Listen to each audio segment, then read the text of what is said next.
దేవుడి విశ్వాస బిడ్డల సంగమా,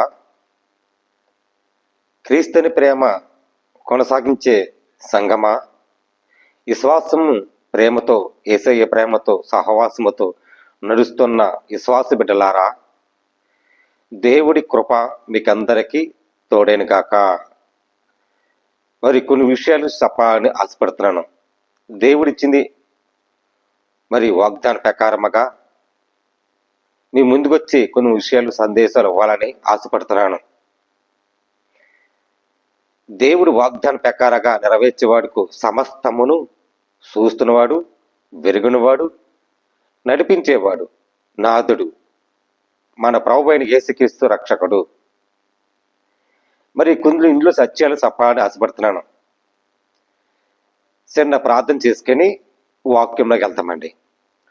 పరిశుద్ధమైన ప్రేమగల తండ్రి, కృపగల దేవా, మీరు నాతోనే మాట్లాడండి ప్రభా. మాట్లాడుతుండగా ప్రతి భాష, ప్రతి ఆశ, అయా అన్ని రకాములు ప్రభా మీరు మాట్లాడి మీరు అనేక జనములకు రక్షించబడినట్లుగా నీ సహాయం, నీ ఆస్తులు, దీవుళ్ళు సాక్షిగా నిలబెట్టుకోమని క్రీస్తు యేసు పరిశుద్ధాత్మ పేరట పెట్టుకుంటా పరమ తండ్రి, ఆమేన్. ప్రైజులండి, అందరికీ వందనాలమ్మా. మరి ఈరోజు ప్రాముఖ్యమైనది అంశం, సేవకుడు అంటే ఏమిటి? సేవకుడు అంటే గద్దించే మరి వాక్యము కావాలి. సేవకుడు అంటే 10 మందికి మేలు చేసే ఉపకారంగా ఉండాలి. వాక్యానుసారంగా నడిపించాలి, వాక్యానుసారంగా కొనసాగించాలి, వాక్యానుసారంగా అనేకను ఈ బైబిల్లో లిఖింపబడిన ప్రతి మాట దేవుడు ఏ ప్రకారంగా నడిపించాడో అదే ప్రకారం నడిపించమని ఆనాడు యేసుక్రీస్తు మరి యేసయ్య శిష్యులతో ఎలా మాట్లాడాడు కొన్ని విషయాలు చెప్పాలని ఆశపడుతున్నాను. వాక్యం అంటే గద్దించే మనసు కావాలి. మరి ఇందులో కొన్ని సత్యాలు చెప్పాలని ఆశపడుతున్నాను. 2 తిమోతి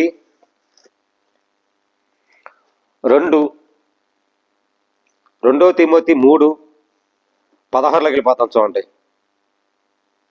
3:16 దైవజనుడు సన్నుద్ధుడైన ప్రతి సంస్కారమునకు పూర్ణముగా సిద్ధపడి, దైవజనుడు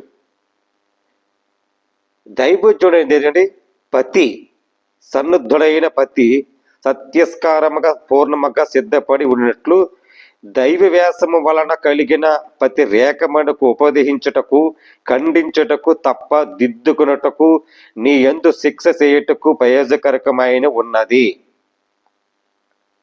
ఖండించుటకు, దేవుడు అంటాడు ఖండించుటకు, శిక్షించుటకు ఎలా ఉండాలండి? మన ఖండించక తప్పు అంటే తప్పు సరి చేసుకోవాలి. సిద్ధపడి సన్నుద్ధుడైన ప్రతి ప్రేమని పెట్టలరా, దేవుడు మన కలిగిన ప్రతి రేఖమును సరిదిద్దుకోమని చెప్పాడు. వాక్యము బోధించే ప్రతి విధానాలు పెట్టి మనం సర్దిసుకుని ఆ కొండ లేఖ మంచములోను రాయబడిన సమకూర్చికి సవహాసముతో ఉండాలి.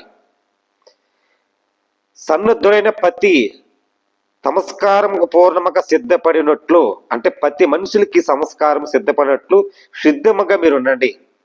ఇటు అటు ఉండద్దు, వేడి కానీ చల్లగా ఉండద్దు, అటు ఇటు కావద్దు, గోరెచ్చగా చల్లదనమా ఎటైనా దేవుడు చేసే కార్యం బట్టి మనం ఖండించే, గద్దించే వాడులుగా వాక్యము కావాలి.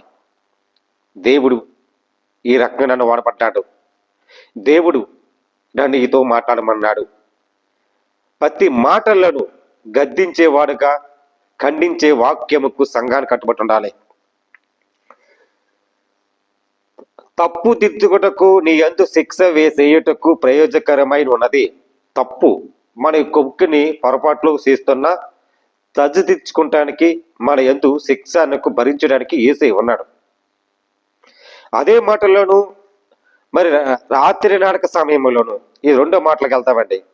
4 మరి 2 తిమోతి 4:2లోకి వెళ్తే అక్కడ చూడండి, వాక్యముకు ప్రకటించచ్చు సమయమందు ఆ సమయము మందును ప్రయాసపడము. సమయము ఆ సమయము ప్రయాసపడాలి. ఇక ఖండించునంది దేవుని కృపమట్టి మనం సమయము ఆ సమయము ప్రయాసపడుముకు పూర్ణములైన దీక్ష శాంతముతో ఉపదేశించ ఖండించము, గద్దించము, బుద్ధి చెప్పుము. ఖండించము, మరి అక్కడ గద్దించము, బుద్ధి చెప్పుము. వాక్యము మనం దేవుడి ఇష్టరూపముగా నడవాలి, దేవుడి క్రియ రూపంలాగా నడవాలి, దేవుడి సరాళములుగా నడిపించే ఒక దైవజనులాగా వాడబడుతున్నాడంటే అతన్ని మన సహాయకరంగా ఉండాలి. ఇక్కడ ఏంటంటే సన్నద్ధులైన ప్రతి సంస్కార పూర్ణముగా సిద్ధపడి ప్రతి విషయాలు ప్రతి విధాలు బట్టి సిద్ధపడి ఉండాలి. అలా సిద్ధపడి లేకపోతే ఏమవుతుందండి, దైవ వ్యాసములకు కలిగిన ప్రతి రేఖములు ఉపదేశి ఖండించుటకు తప్పదిచ్చుటకు నీ ఎందు శిక్ష చేయుటకు మనం శిక్ష పడిపోతాం. మన ఇష్టం కాదు, ఇది దేవుడిచ్చింది ప్రతిఫలము, దేవుడిచ్చింది ఒక రీతిగా, దేవుడిచ్చింది సహవాసము. మన కట్టుబట్టి ప్రతి ఒక్కరికి నడిపించాలి, ఖండించాలి. వాక్యం ఎవరు బలపడుతున్నాం, వాక్యమతే ఆసరిస్తున్నాం. మరి అదే సమయంలోనూ మరి 1 కొరింథీ 9:16లోకి వెళ్తే వాక్యము ప్రకటించేవాడు కావాలి, వాక్యము ప్రకటించేవాళ్ళు కావాలి, వాక్యము ఖండించేవాళ్ళు కావాలి, వాక్యముకు రాత్రి నడకలు సమయం నడిచే కావాలి. మరి 1 కొరింథీ 9:16లోకి వెళ్తే అక్కడ చూడండి, నేను సువార్తని ప్రకటిస్తున్నాను, నాకు అతిశయకారము లేదు. నేను సువార్త ప్రకటిస్తున్నాను. సువార్త ఏంటండి, అందరినీ దేవుడు వాడబడతాడు. నేను సువార్తని ప్రకటిస్తున్నాను, నాకు అతిశయకారము లేదు. సువార్త ప్రకటించవలసిన భారము నా మీద మోపబడినది. నేను సువార్త ప్రకటిస్తున్నాను, భారమంతా నా మీద ఉంది. అక్కడ ఇంకో మాట ఉందండి, సమస్త జనములారా నా యొద్దకు రండి, మీ భారమునకు విడుదల చేస్తాను, మీకు విశ్రాంతి కావాలా అని ఈ బైబిల్ గ్రంథంలో రాయబడితే ఇక్కడ ఏమంటే భారము యేసుక్రీస్తు వాడబడ్డాడంటే భారం అంతా మన మీద ఎట్టాడంటే మరి ఆయన మీద మోపుకున్నాడంటే మన చేసింది పాపం వల్ల అపరాధం వల్ల శిక్షకు బలి అయ్యి ఉన్నాడంటే మరి ఆయన మీద ఎంత భారము మన మీద పెట్టాడు. ప్రతి సమస్య, ప్రతి పరిష్కారం మరి బహు విస్తారమైన దీవులు కుమ్మరించి మనుషులు ఏర్పాటు చేసుకున్న ఒక భూషణ కిరటం కానీ అది వదులుకోకూడదు. మనుషులకి అందరికి సమాజమే. ఇక్కడ ఏముందండి, యేసుక్రీస్తు ఆనాడు సువార్త ప్రకటించే భారమునకు నా మీద మోపినది, అయ్యో నేను సువార్త ప్రకటించపోయిన ఎడల నాకు శ్రమ.